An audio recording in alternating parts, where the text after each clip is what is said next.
Good afternoon, ladies and gentlemen. Welcome to History is Lunch this week. My name is Drew Gardner with the two Mississippi Museums, and we are glad to have everybody here. We're in our home, the Craig H. Neilsen Auditorium in the Museum of Mississippi History and the Mississippi Civil Rights Museum. We're also streaming live on Facebook and YouTube, where any of our previous History is Lunches are available to watch anytime afterwards. We hope that you'll join us next Tuesday and bring your mats for free adult yoga classes on the lawn at the Eudora Welty House and Garden. Next Tuesday, June 17th from 5:30 to 6 p.m. Certified yoga instructor Maya Morris will teach the class with an intention based on a quote from Welty's Tell About Night Flowers, which illustrates finding peace in nature and particularly her garden. We also hope that you'll come back and join us next week on June 18th, where we'll have Linda Barnacle here for Milliken's Bend, Fighting for Black Freedom in the Civil War. Linda is an author and historian and does a phenomenal job telling the story of Milliken's Bend and those USCT that were involved in that conflict surrounding the Vicksburg campaign in 1863. But today we are excited to get to welcome several current and former MDAH staffers. Ken Papul, former director of the MDAH Historic Preservation Division; Nan Prince, MDAH Director of Collections; Jennifer Baughn, MDAH Chief Architectural Historian; and Jeff Rosenberg, Mississippi Gulf Coast National Heritage Area Historic Preservation Coordinator for the Mississippi Department of Marine Resources. We have a phenomenal panel today, and we'll start with Ken. We have almost 100 years of MDAH specific service on the panel today, and so an incredible opportunity to hear from them. Ken does have the majority. But let me tell you about these incredible men and women that are going to come and share with us in a few minutes. Ken Papul received his BA in biology from David Lipscomb College in Nashville and his MA in Historic Preservation Studies from Middle Tennessee State University. Papul's work in historic preservation began as a curator at the Travelers Rest Plantation Museum in Nashville. But most of his professional career has been with the Mississippi Department of Archives and History, where at various times he's managed a field office in Columbus. He has served as the Chief Architectural Historian, Director of the Historic Preservation Division, Deputy State Historic Preservation Officer. Papul served 5 terms as the Board of Directors of the National Conference of State Historic Preservation Officers and was the first chairman of the Natchez National Historical Park Advisory Commission. He is a board member of the Mississippi Heritage Trust, the Billups Garth Historical Foundation, and the Mississippi Main Street Association. From 2006 to 2014, Papul devoted full-time attention to Hurricane Katrina recovery programs. MDAH's award-winning Hurricane Recovery Grant Program for Historic Preservation, which he administered and resulted in the restoration of more than 300 storm-damaged historic buildings and the creation of more than 4,000 jobs. After nearly 40 years of public service with MDAH, Papul retired in 2018, and his accomplishments were recognized by the Mississippi Heritage Trust, Libby, and Al Hollingsworth Award for Lifetime Achievement, and the Mississippi Historical Society Lifetime Achievement Award. Alongside Ken, we have Nan Prince, who is a native Mississippian who grew up in Aberdeen and graduated with a BA and MA in history from the University of Mississippi. She began working with MDAH as a registrar at the Old Capitol Museum in 2003 and has worked in the collections office since that time. While serving in that capacity, Nan helped to manage the recovery and conservation of damaged artifacts from Hurricane Katrina. She currently serves as the Director of Collections for the Museum Division. Jennifer Baughn attended Northland Baptist College and received her master's degree in history from Florida State University.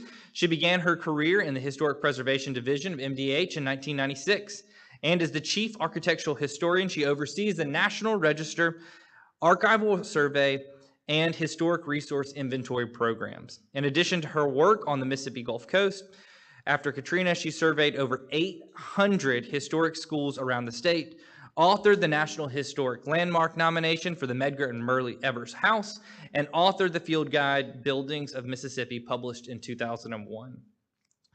Based in Biloxi, Jeff Rosenberg is the Mississippi Gulf Coast National Heritage Historic Preservation Coordinator for the Mississippi Department of Archives and Mississippi Department of Marine Resources, where he worked to promote historic preservation and architectural history within the state and the state's 6 most southern counties.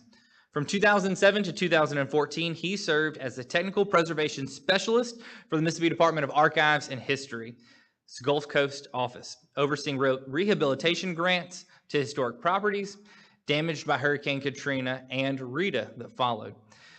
Collectively, these 4, as I mentioned, have over 100 years of public service at the Mississippi Department of Archives and History, a lifetime worth of preserving Mississippi's diverse historic resources. So please welcome these 4. We'll have Ken come up first. Let's give them a round of applause and a welcome.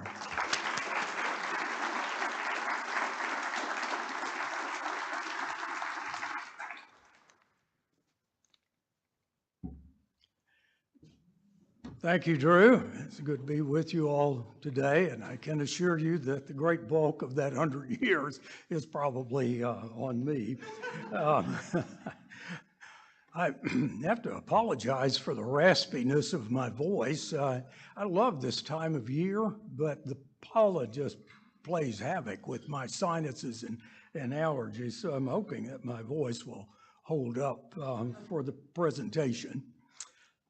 But when people think about Hurricane Katrina, our recovery work, I'd be willing to bet there's hardly anybody that thinks of the Department of Archives and History.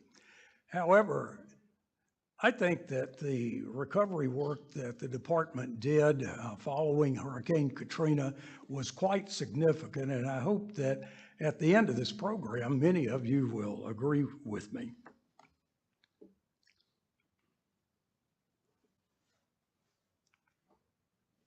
There we go.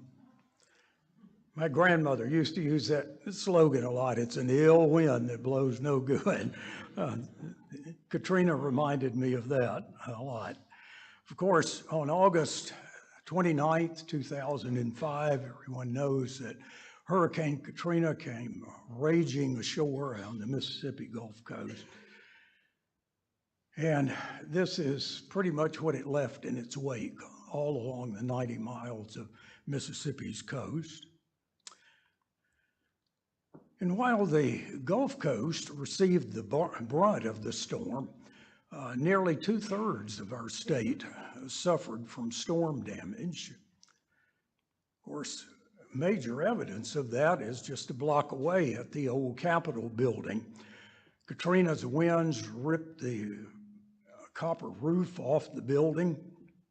Water poured into the exposed building, damaging much plaster on the interior and soaking thousands of the museum's artifacts.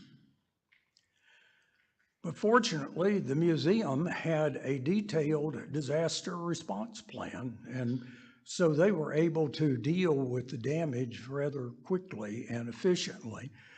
Nan will be addressing that work in a few moments. Within days after Hurricane Katrina, the department began fielding teams of staff members from most of our divisions, the Historic Preservation Division, the Museum Division, Archives Division. We were surveying damage to culturally significant properties. Jennifer Baughn headed up the Historic Preservation Division's survey of historic buildings there, and she will talk about that assessment process in a little bit.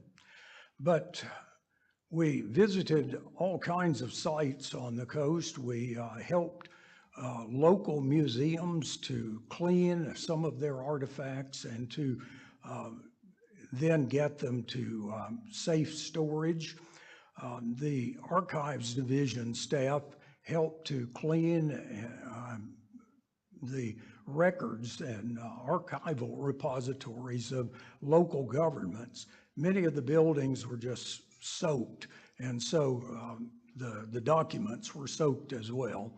And they helped them also to get those documents to refrigerated storage to keep mildew and mold from growing on them.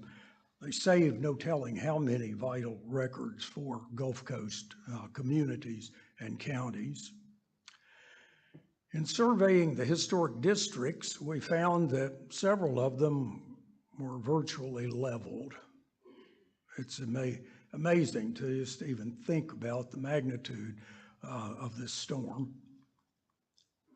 However, we found an awful lot of historic buildings that were badly damaged, but we felt could be restored. A lot of people thought we were insane for thinking we could restore damaged buildings like this, but 3 of these 4 buildings were rehabilitated.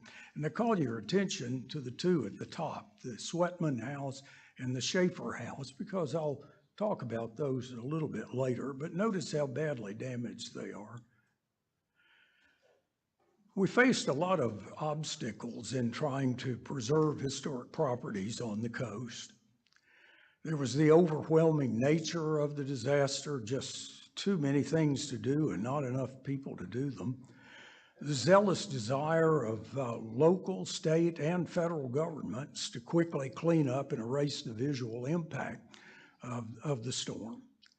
And then there was FEMA's policies, especially regarding demolition and removal of debris.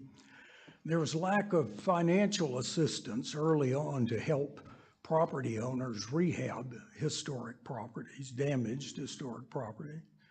And there were insurance issues. You may remember the big controversies about the debate over whether the damage was done by wind or by water. And so while that debate went on, people were not receiving their insurance payments, even if they had hurricane insurance.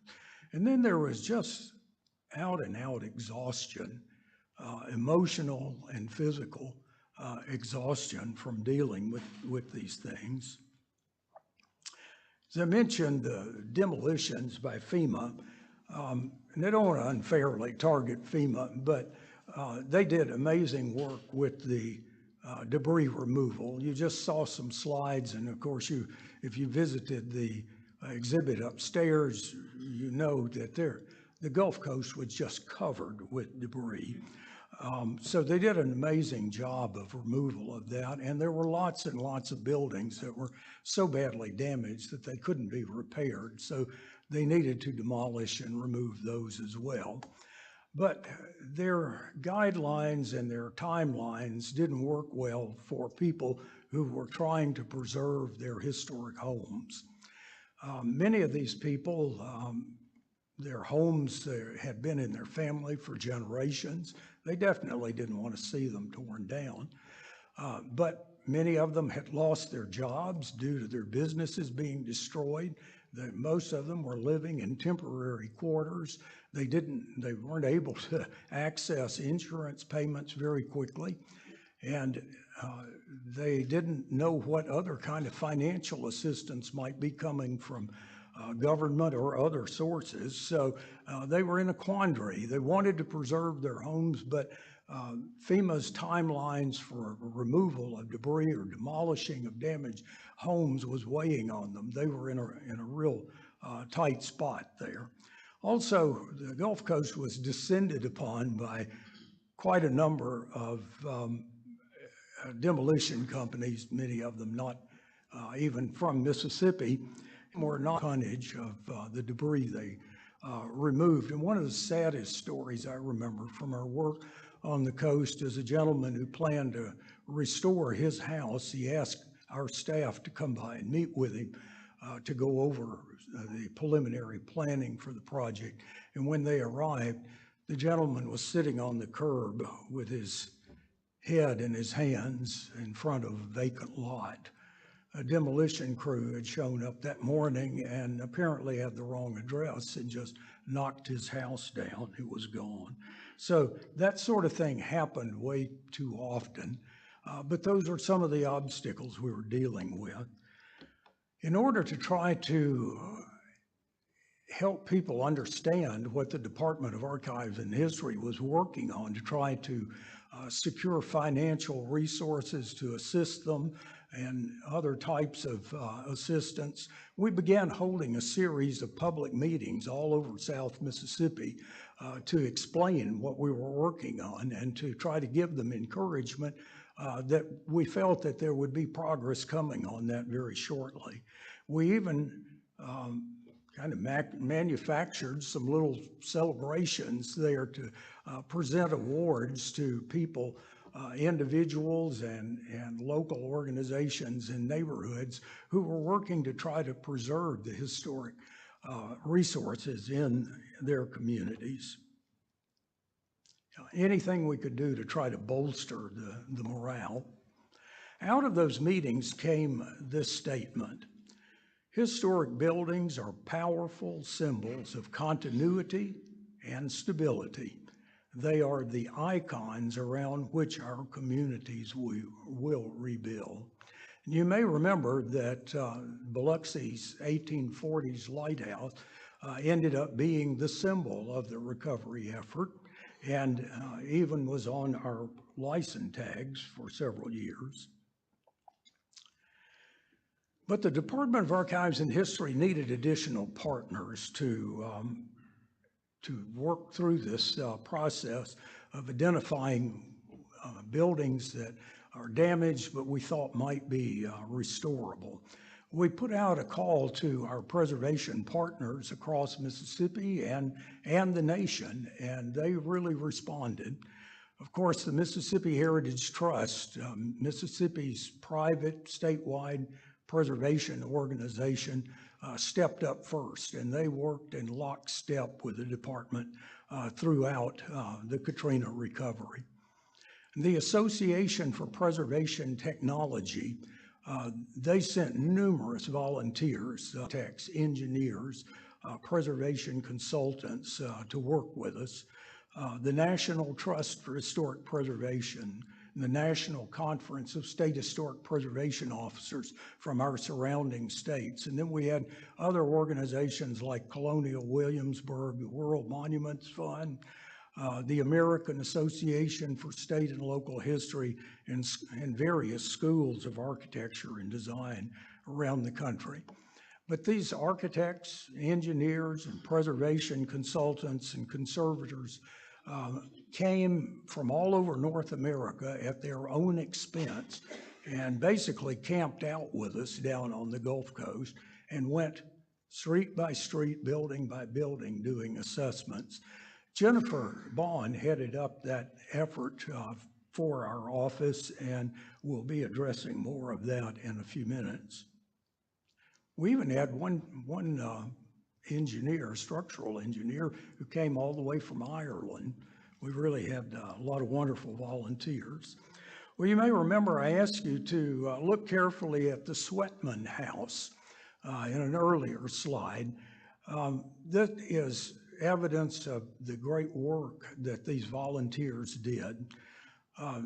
The owner of the house at the time of Katrina did not want to tear the house down. It had been built by his grandfather in 1905. He wanted to restore it, but it was so badly damaged, he just couldn't imagine how it could be saved until our volunteer architects and engineers showed up.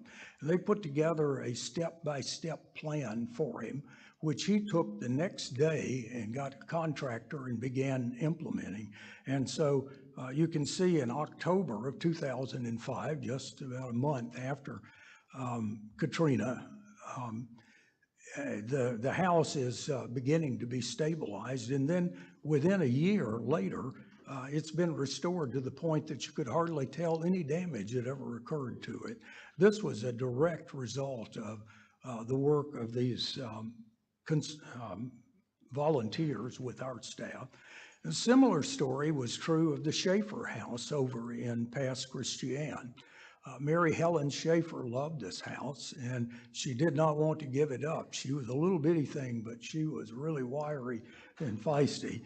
She was not going to give up on it at all, but our volunteer engineers were able to, structural engineers were able to get there and show her what needed to be done. And not only show her, they actually helped do some of the stabilization.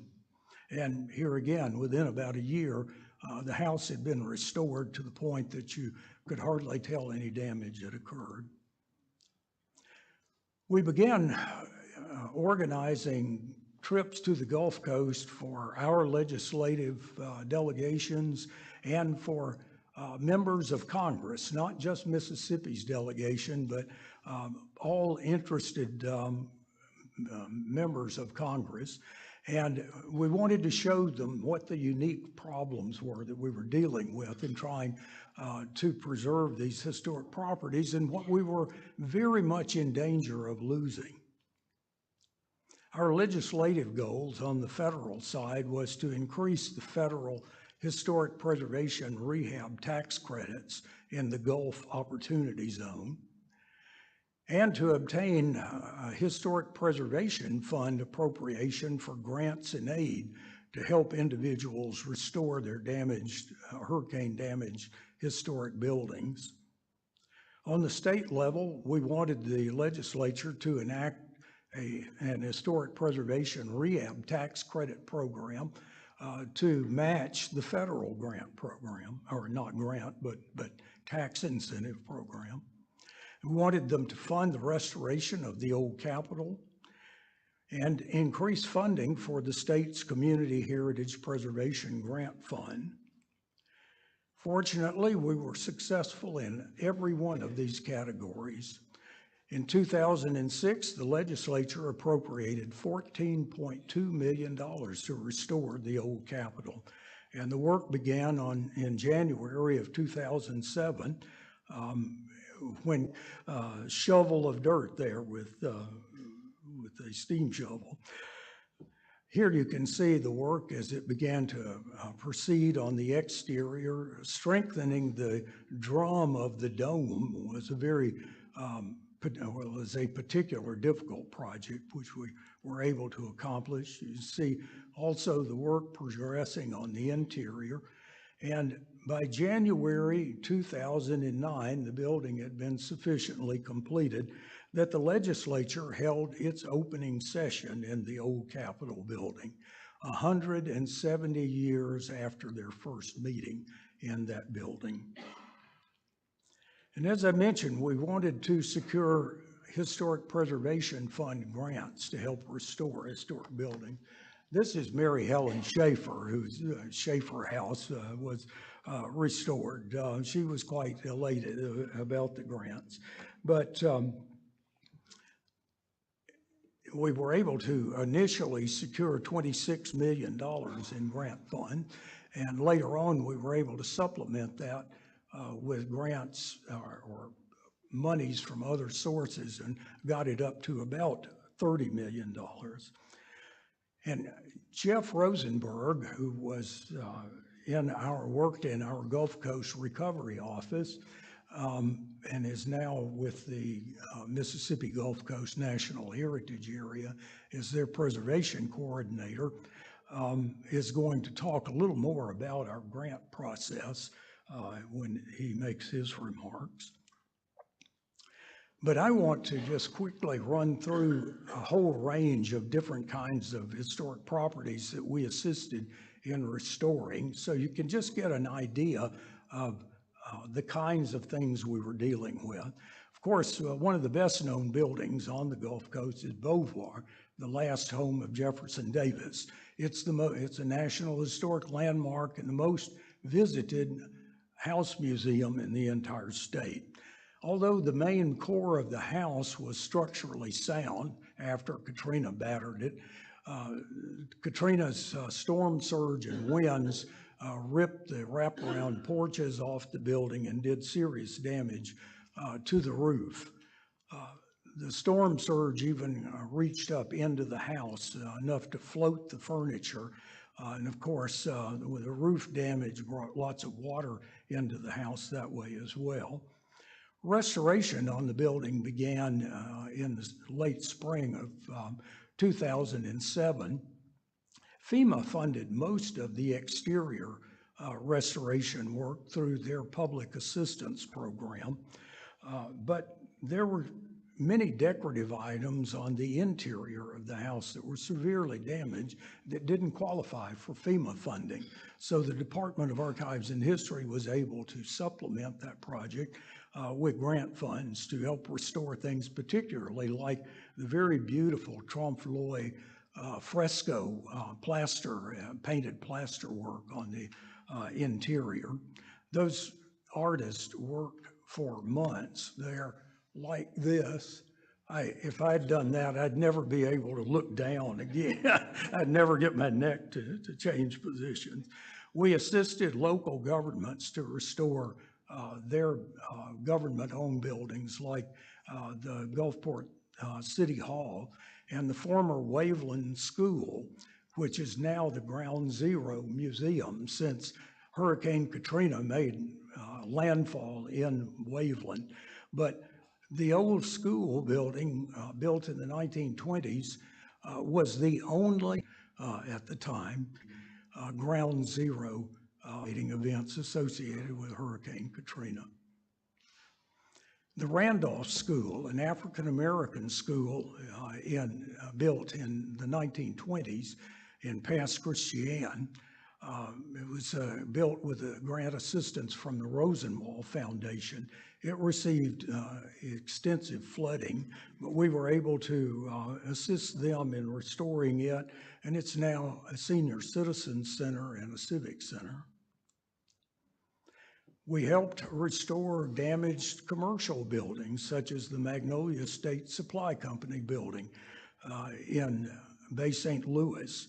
Of course, to help these people get their buildings back in good shape so they could then be back in business. This was one of the most fascinating projects that we did, the Scafidi building. The Bay St. Louis Little Theater, a very active organization, unfortunately saw its building completely destroyed by Hurricane Katrina. So they began to look for another home for their operation and found that the Scafidi building was available, and they purchased it. It was built about 1900.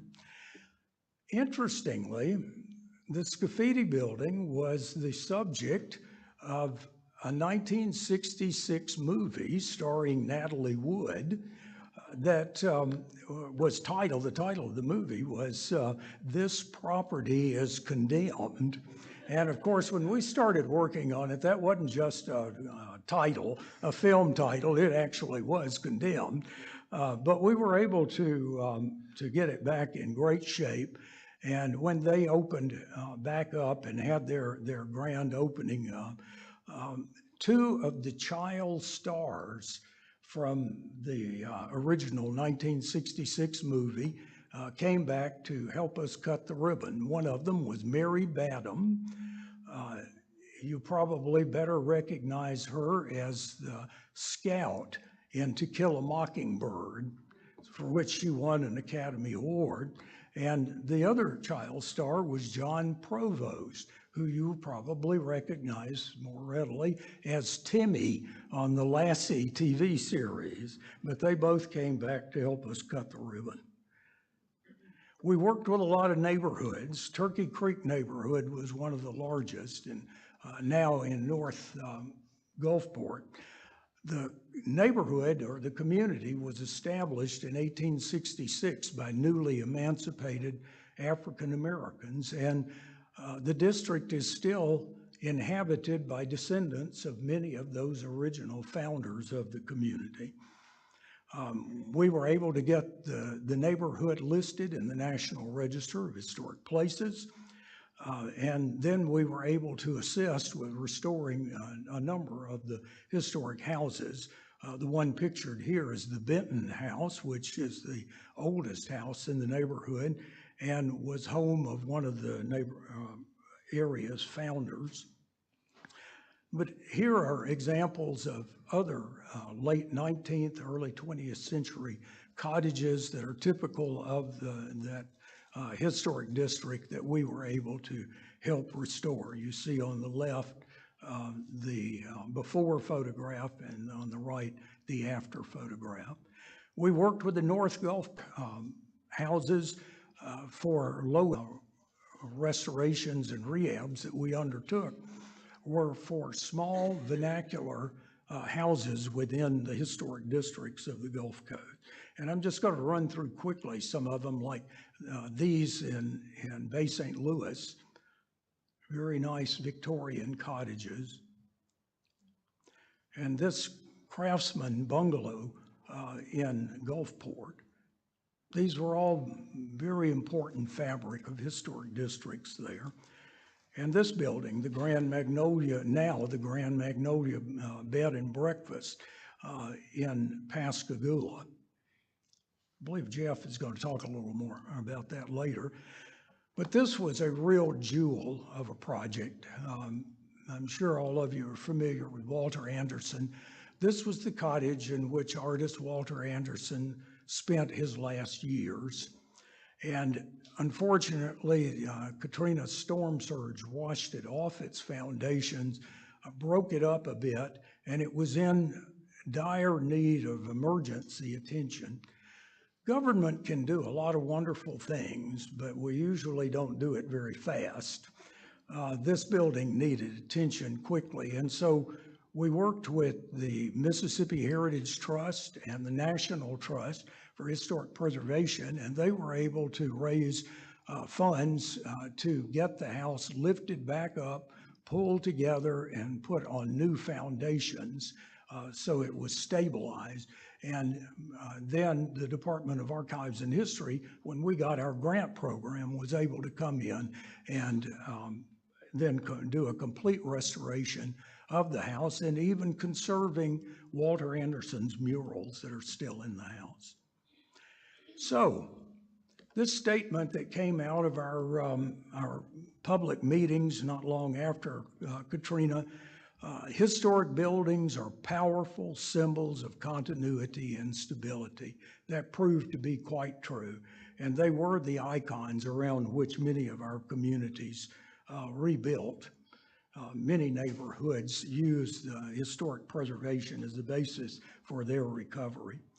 And so I think the Department of Archives and History not only accomplished a great thing in helping to restore some 300 historic buildings on the Gulf Coast, but we helped a lot of families get back into their homes, their historic homes that had been in their families for many generations. We helped businesses get back into their historic buildings where so they could get back into business.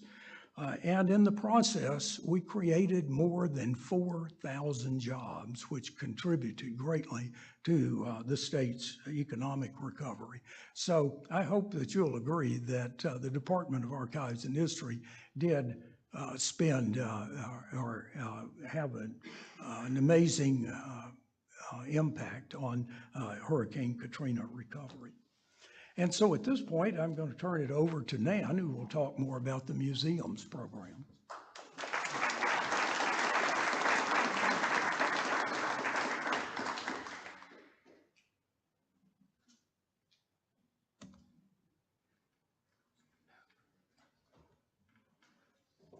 I think I was supposed to go over here and have a seat.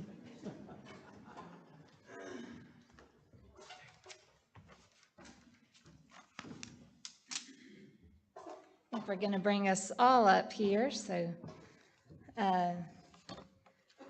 as Drew mentioned, my name is Nan Prince. I'm currently the Director of Collections for the Museum Division, but in 2005, I was serving as Registrar of the Old Capitol Museum.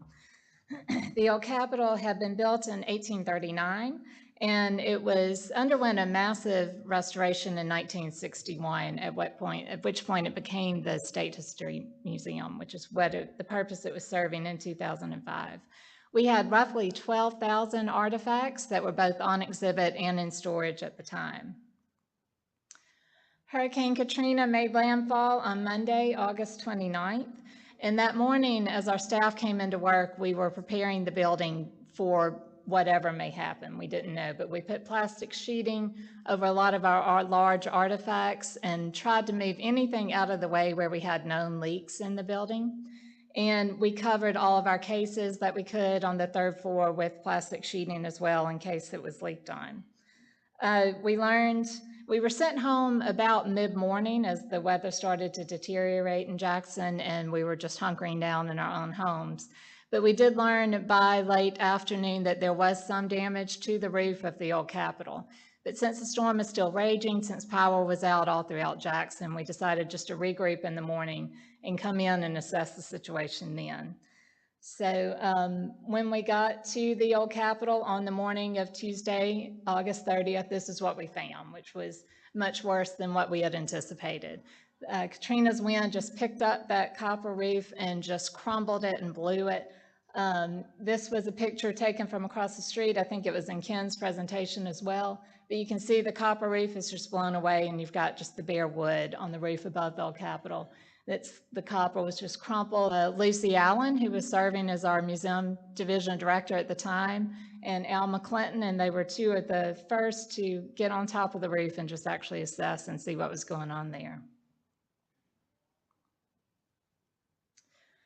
Inside, the areas beneath the exposed roof, which is on the south side of the building, which is the Senate chamber and gallery side,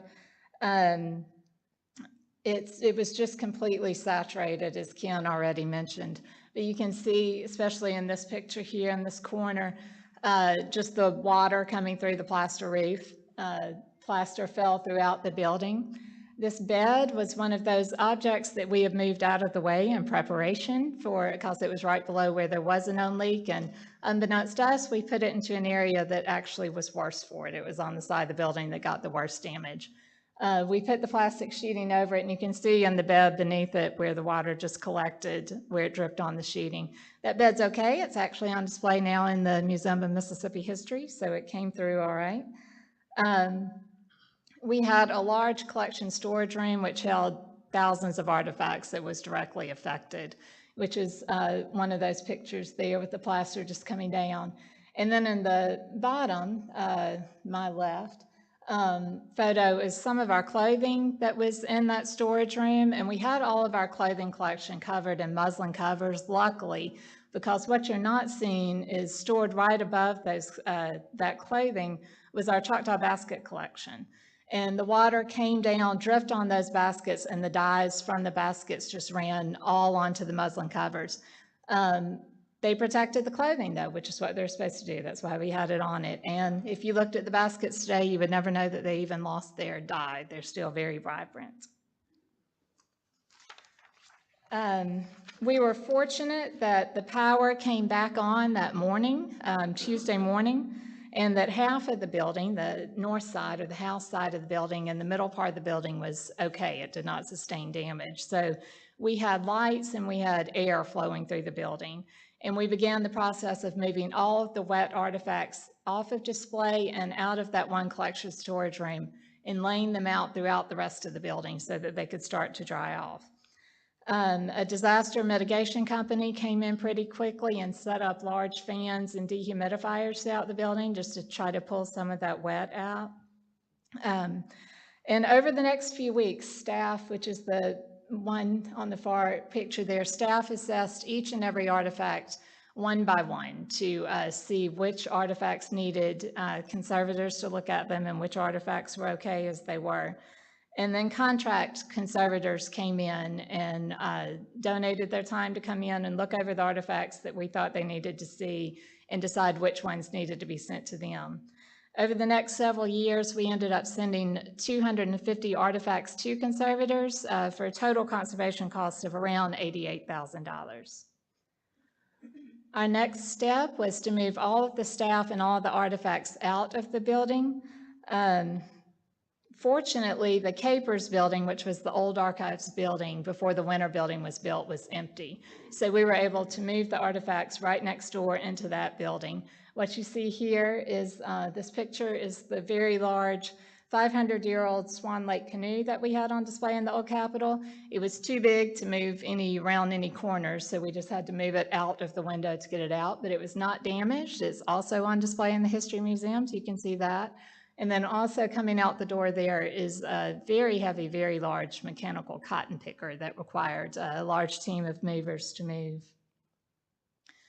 And as Kim mentioned, the Old Capitol underwent a substantial renovation and opened back up in 2009 for the opening session of the legislature. And a few weeks after that, opened to the public. And it's still open. You can go there Wednesday through Fridays to see the historic sections, the renovated sections of the governor's office and the chambers. The collection itself was moved to this building when we opened up in 2017. So all the collection is safely stored here on 2 floors of state-of-the-art collection storage.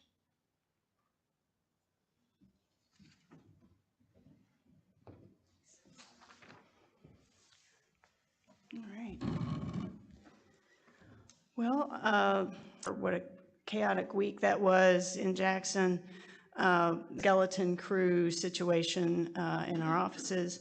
And that Friday, I happened to be in the office, and Ken came by and said, hey, David Preziosi, who was the MHT director, has gotten a car that he thinks he can get to the coast and back on one tank of gas. And he has a New York Times freelancer and a photographer, so do you want to go with them? And I said, sure. It seemed like a fun thing to do, I guess. But what we encountered, was an apocalyptic scene.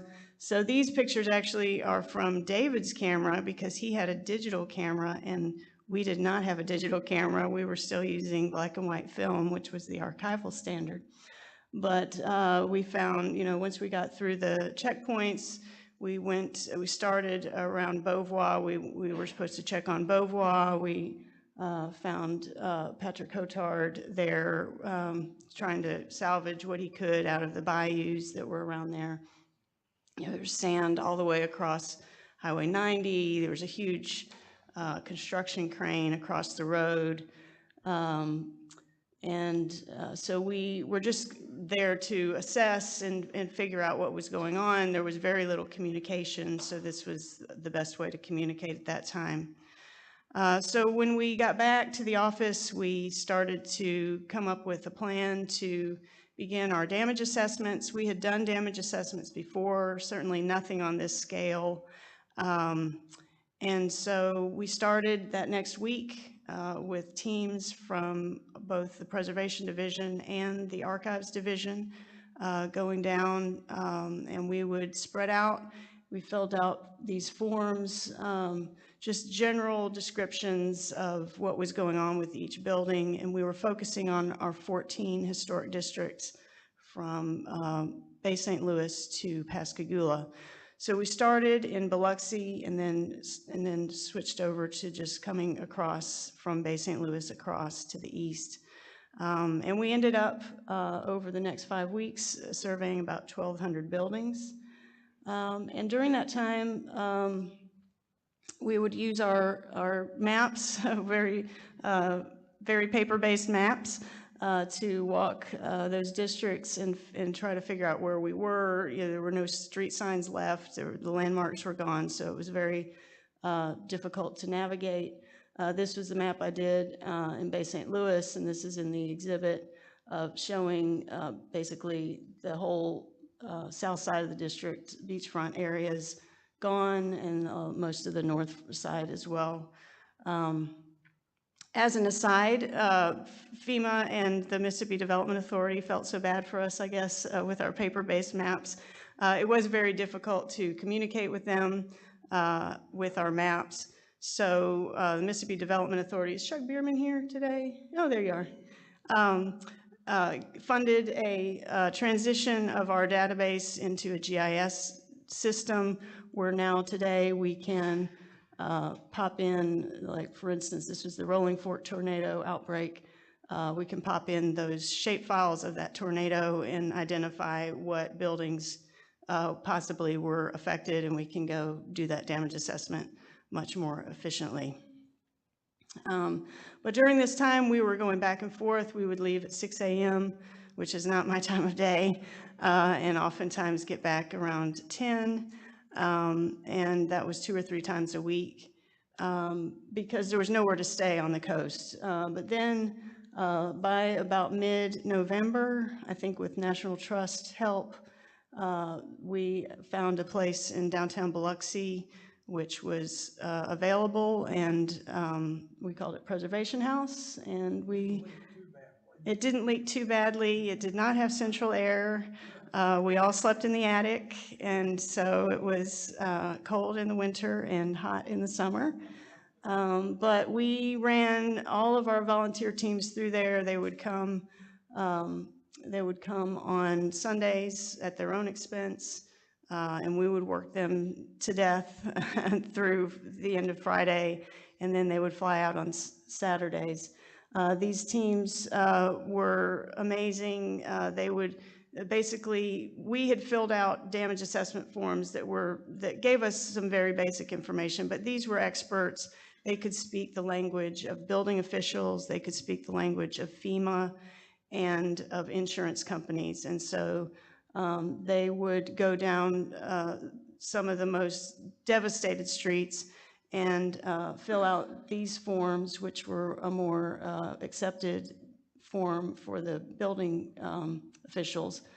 And then at the end of the week, we would write letters. Most of these buildings were still not occupied at this time, so we were not meeting with owners a lot of times, unless they just happened to be there. And so we would write up letters to those who we thought could be saved, and very low cost way of communicating. We would put those in gallon Ziploc bags, staple them to the building with my card in it, and then people would find those. And we got many, many calls. And then for the next team, we would set up visits with the people who had followed up with us. So it was kind of a rolling way of scheduling these visits. It was very effective, and like Ken said, I think saved a number of buildings that started other people thinking about, well, if they could save that building, maybe I can save my house too. And so that was a really effective way. So we worked through about May of 2006. And what the thing that has stuck with me the most, I think, has been all the people that I met in that period, and not just property owners on the coast, but also all of these volunteers, just the resilience and the joy, even amidst quite a very difficult situation of that period. So it was really quite a life altering experience for me as well. All right. And then that led into the grant program that Jeff is going to talk about.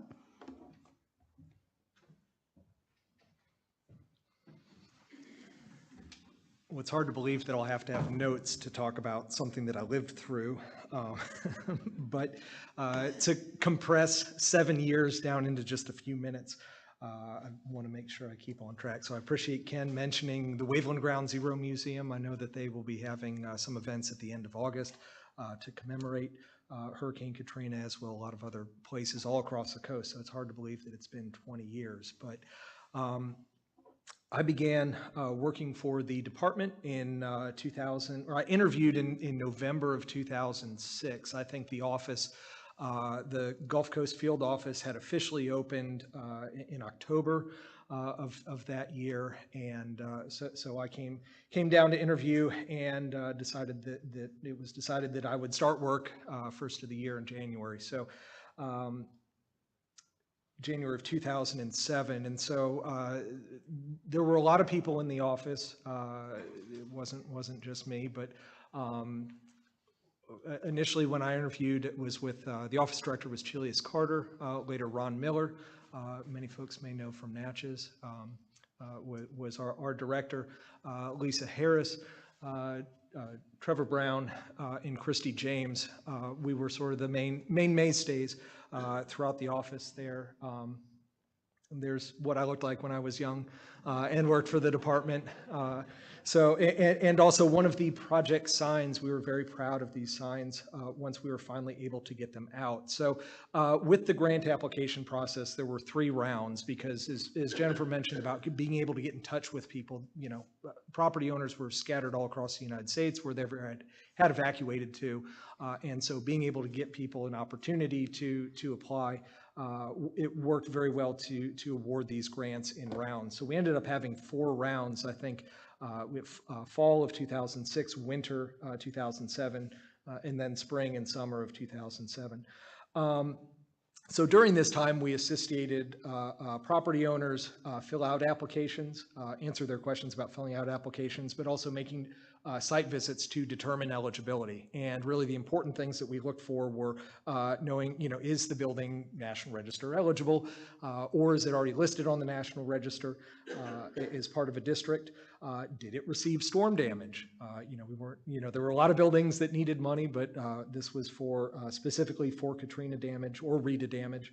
And also 75% of the building had to be standing. So, I think being very generous, we said that's 3 walls in either the floor or the roof. So we're talking about some significant damage here. So projects were rolling, so there were some people that had the means or the opportunity. Even if you had the means, you may have not been able to find a contractor or an architect that you needed to work with. So there were some people that had completed their projects already by the time that we were speaking with them. So we were reviewing the completed work, and there were others that still had not really even been able to clean up their property.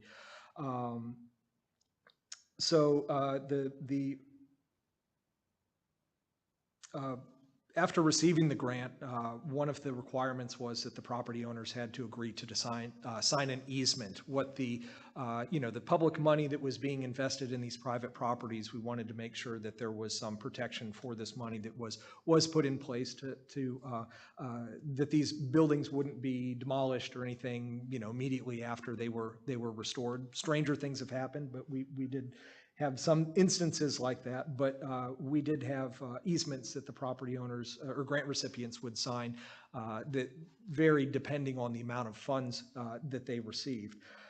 They also had to sign an affidavit that they hadn't received insurance money or FEMA, so we're not, somebody's not getting paid twice for that situation.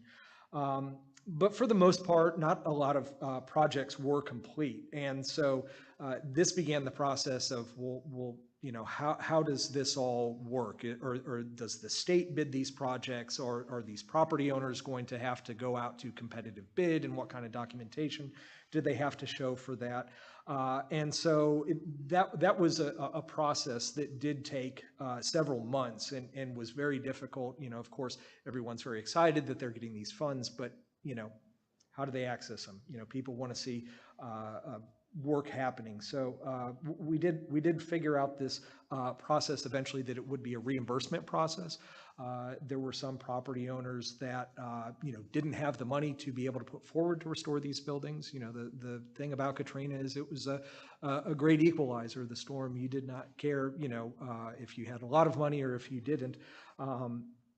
So being able to reimburse somebody if they didn't have the initial funds, a lot of folks were able to work that out with their contractor that said, okay, once the money's complete, I'll sign off on the work, and then can sign the check directly over to them. But that was something that they had to work out with the contractor. So for most of this work, we just asked that folks get 2 quotes for that. 95% of these projects were owner managed. Our office staff reviewed them for compliance with Section 106 and other grant requirements. But there were about 5% of these projects that ended up being state managed. One of them that I've seen popped up on the screen here a couple times was the Charnley Norwood House. The Quarles House in Long Beach was another one of those. The Bay Springs School up in the Kelly Settlement outside of Hattiesburg was another. And so those were ones that sort of went through more a formal state bidding process. So we worked with, property owners and reviewing plans, for program compliance, but also, best practices in preservation. And we really helped some of the owners, manage construction projects, that they're not familiar with. A lot of people even said, well, I didn't realize I lived in a historic house before Katrina. And so now there was sort of a great appreciation for that. And I certainly think anything that survived Katrina, in my mind's kind of historic now because that was such a big thing. Although now it's getting to be that it's old enough. So a little bit about the office. Jennifer had mentioned, or everybody had spoken on Preservation House. I actually lived in Preservation House for the first few months after I moved down for the job because there weren't a lot of places to live. So I slept in the room that had the computer server in it. And that kept me awake a lot of nights. But you know, the inside of the office, you know, we were focused on activities outside, so it was a little bit difficult to find some photos inside. But you see a lot of these project binders. We have them, you know, all the grant information, bids, things like that were kept in there. And I believe this information is now in the archives or still in HP.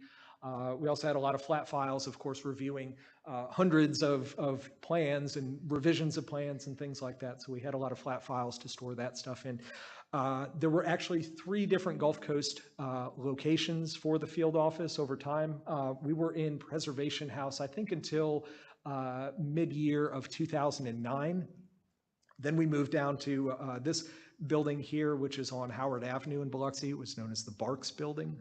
We had an office there for a few years. And then lastly, we moved into the Glenn Sweatman House, which at the time was owned by the city of Biloxi, and they were kind enough to provide us some rental space or some office space free of charge. When we would review these applications, you know, of course, all of the decisions based on the grant awards are approved by Archives and Histories Board. So the staff would review these applications. You know, Jennifer and Ken probably remember, I remember eating circus peanuts with Jennifer late into the night reviewing these applications in the Gulf Coast field office. So but the owners would request a certain amount of money. You know, we only had 26 million. It sounds like a lot, but it went very, very quickly. And so, you know, owners requested, we reviewed that along with other funds that they received, but also, you know, just what we were available to give. So you see what the owner requested in sometimes, not always, but sometimes the staff might recommend something different, you know, depending on what the work that we could support was. So these 2 slides at the top here, these are examples of slides that were shown to the MDAH Board of Trustees to approve or deny a request by an applicant.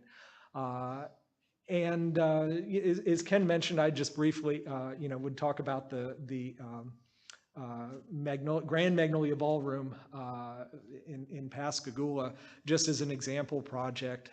One of the things that I think, you know, is most proud of is that preservation often has, you know, maybe sort of an elitist approach sometimes, and Katrina, again, being an equalizer for a lot of people, it made us approach these buildings in a different way. And so as you can see the before picture, it has this terrible addition on the front of the building that was non-historic and was damaged in Katrina. And so one of the requirements for this property owner to receive the grant funding is that they had to remove that addition. And so you can see the effects of that were a much more attractive building, but it really helped us that they were willing to take on some things on their part, so we could help them out as well. And so lastly, I'll kind of wrap it up. This is we're just in a grant. We were very excited to be able to deliver a sign to them. So this kind of got word out, especially with those early projects. It got more people interested in applying for these grants and being able to save these buildings. So it was something, you know, that at the time, since we didn't have a lot of construction that had started yet, this felt like progress. And so if, you know, everybody remembers all that stuff after Katrina, it was these little things that just felt making stuff normal again. And so the signs were a step of part of that recovery. So I think now we're going to Q&A. Okay, well, thank you.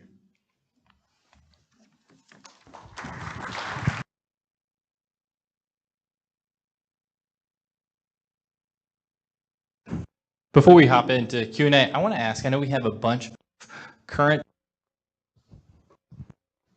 try that, a bunch of current and former MDAH staff that were here and assisted with the preservation efforts following Katrina. If you were on staff at MDAH during any of that time and helped in any capacity at all, will you please stand?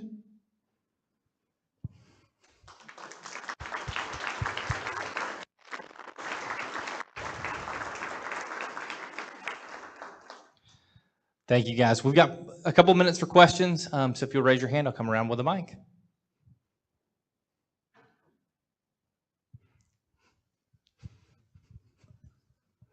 Bill, I was told not to hand it to you.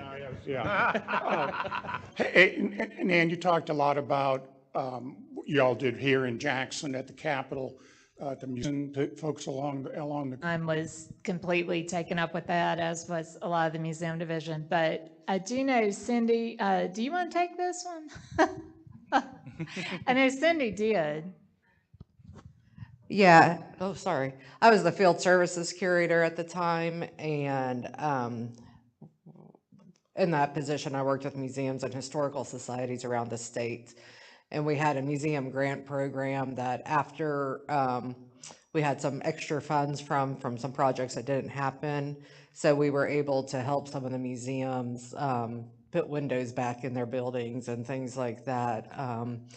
And right after, a few days after the storm, there were a few of us on the museum division staff that went down to the Shearwater and Walter Anderson Homestead area and helped them dig through what was left of their homes, looking for any pottery remains or anything. But we did help with other things as well throughout.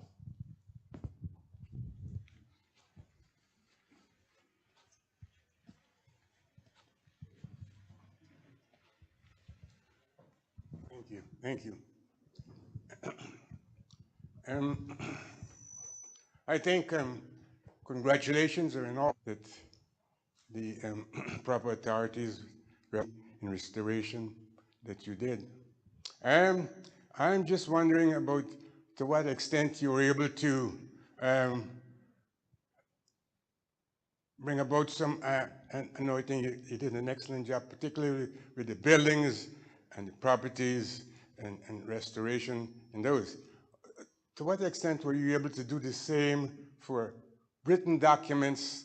I mean, you know, the paper, the water, I think, I guess, a lot of it would be destroyed.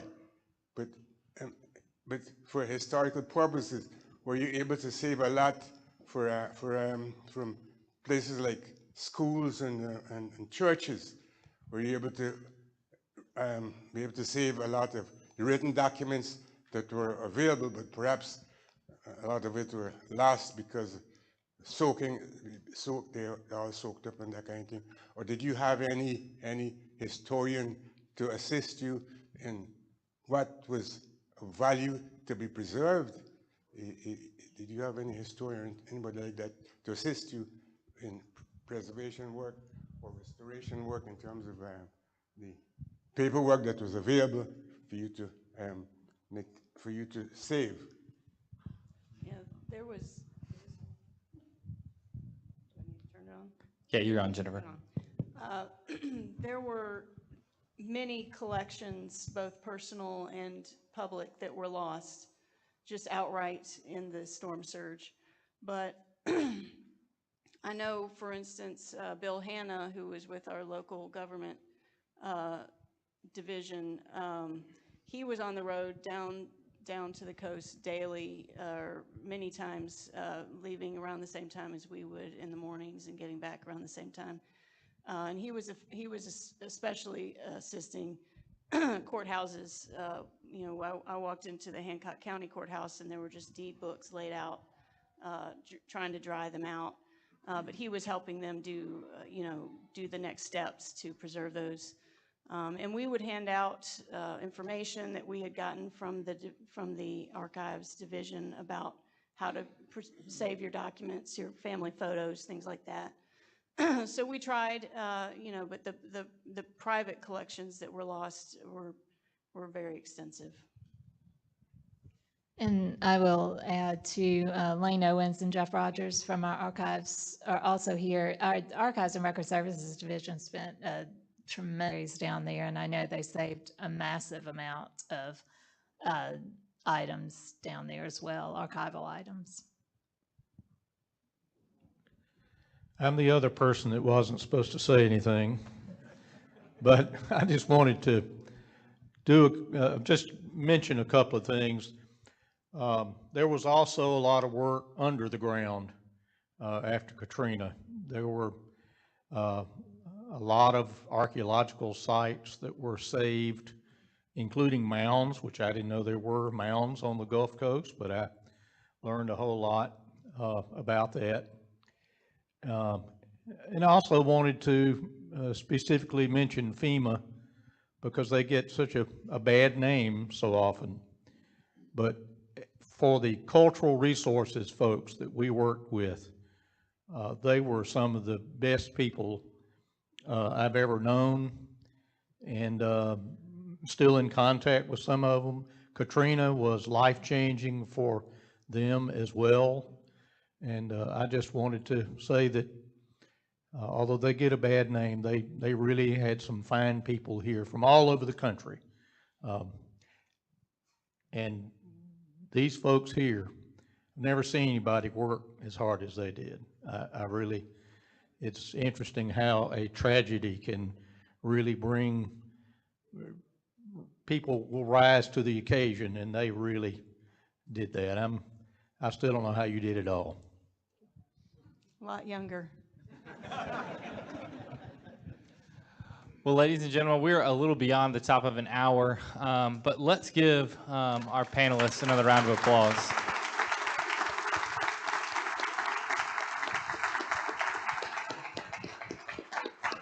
If you have not made your way up to see Hurricane Katrina Mississippi Remembers, I highly recommend you make your way. Go spend some time up there. It is a powerful space. We will be back here for History's Lunch next week, but we'll have on the day before the anniversary in August 27th, we'll have history, and we'll have some of our friends from Horn who have helped make not only the exhibition, but also the public programming alongside of it accessible. And so we're glad to have you all with us. We hope you'll come back next week for Linda Barnacle and Milliken's Bend. But one more time, let's give our panelists, Ken Popool, Jennifer Baughn, Jeff Rosenberg, and Nan Prince a round of applause.